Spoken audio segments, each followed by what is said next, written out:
Hello everyone, it is Amit here and this is the camera review of POCO X5, and the intro video you are watching at the moment is actually recorded using POCO X5.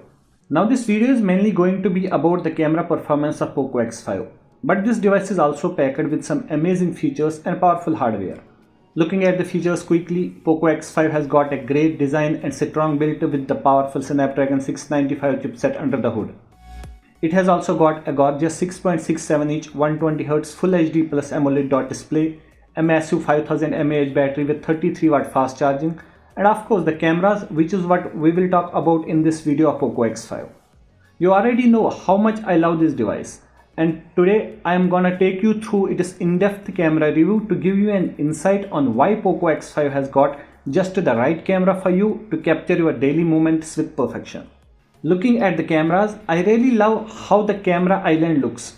The main camera is a 48 megapixel f1.8 sensor, the second is the f2.2 ultra wide angle camera, and finally we have the 2 megapixel f2.4 macro camera. We also get a 13 megapixel selfie shooter up front. For this review, instead of focusing on only some of the cinematic shots, I mostly did the experiment and testing on a day-to-day usage basis, just to find out how the camera would perform to capture all those unexpected yet special moments of your everyday life. I believe that is how a smartphone camera's true potential can be judged. So without any further ado, let's take you through the samples now. The main camera takes great photos with an ample amount of lights around. Both indoors and outdoors you get great contrast and colors. The shots come with plenty of details and accurate color and vividness in them. Even in the low light or during cloudy sky days, we did not find the camera struggling at all. The contrast and colors were sharp and appropriate enough to impress us. HDR processing on POCO X5 is also nicely done. With the HDR on, the camera handles all the light situations really well. I loved how bright and vibrant these shots came out to be. But you gotta remember to turn on HDR whenever you want, as it's always off by default. Next, we have these samples taken from the 48 megapixel mode. The 48 megapixel mode takes some really nice shots both at proper daylight or in the low light conditions. The details, even when zooming 2x in, are really impressive and sharp enough. Overall, a very satisfying results.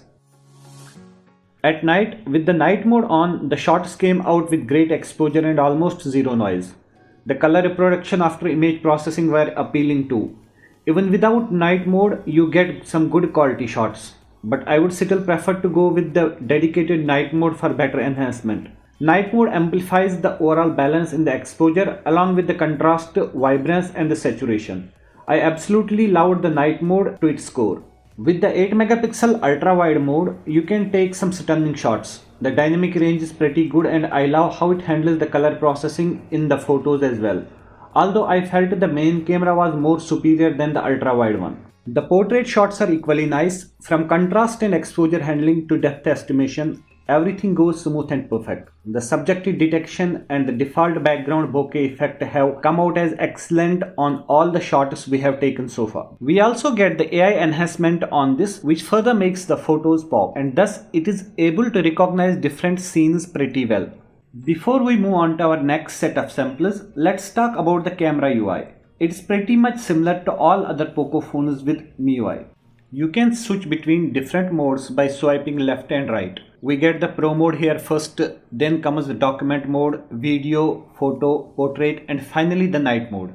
We also get some special features like slow motion and time lapse from the more option. We will talk about them later. At the top, just besides the HDR option, you get the flash mode switch. After that comes the AI toggle and then the Google Lens integrated option. At the bottom, we have the magic wand option with all the available filters and beauty effects. So overall, a minimalistic and very user-friendly UI. Up front, we have the 13 megapixel selfie shooter, which produces equally good-looking selfies with good details while maintaining proper skin tone. Even at indoors or under challenging lighting conditions, the selfies were pretty decent. Portrait selfies were really nice too. The macro camera is another place that seemed to be quite impressive. Although there is where there could have been some improvement, the details are really good, noise and pixelation are absolutely minimal, but I feel dynamic range could have been a bit better. The POCO X5 records video up to 1080p at 30 fps with any of its cameras. I know no 4K support can be disappointing for some of you, but that's the limitation of the chipset. Having said that, trust me, 1080p shots are absolutely amazing. The video quality out of the main camera was great, especially in the broad daylight. We get the decent details and high contrast with proper sharpness. The stabilization was good too, although we don't get the immersive stabilization experience, but considering the price range and the overall quality of the output video, I really can't complain. You will only feel this jittery thing if you shoot a lot in moving around, otherwise for all the other standard recording and shooting, the video come out as smooth and stable. Okay, so this is from POCO X5's back camera. We are recording and testing the sound quality now.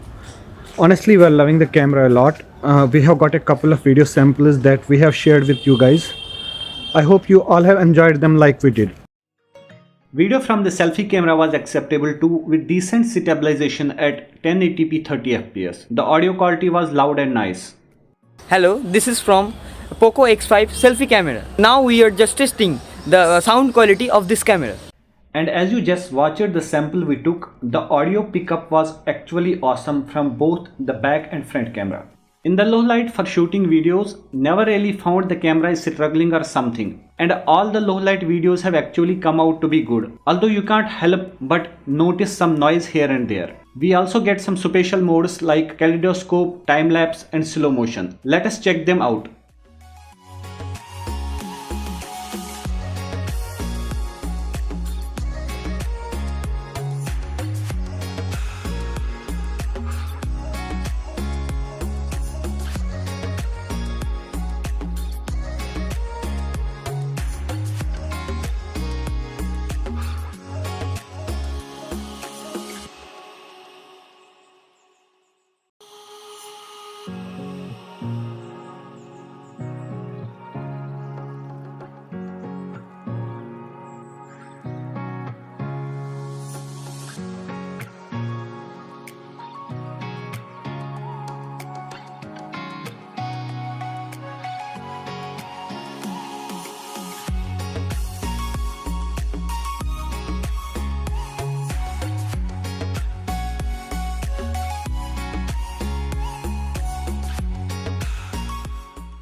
We really had a lot of fun shooting with these special modes, and the time lapse had been my all-time favorite.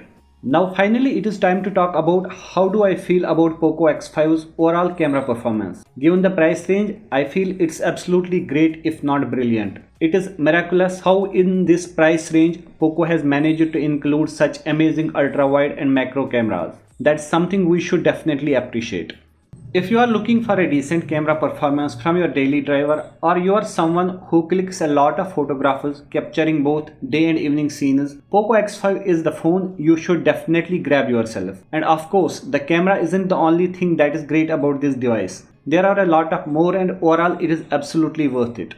Do let me know what you feel about POCO X5's camera in the comments below. And with that, we are at the end of this camera review. Hope you all have enjoyed the video. Don't forget to like and subscribe, and stay tuned for more.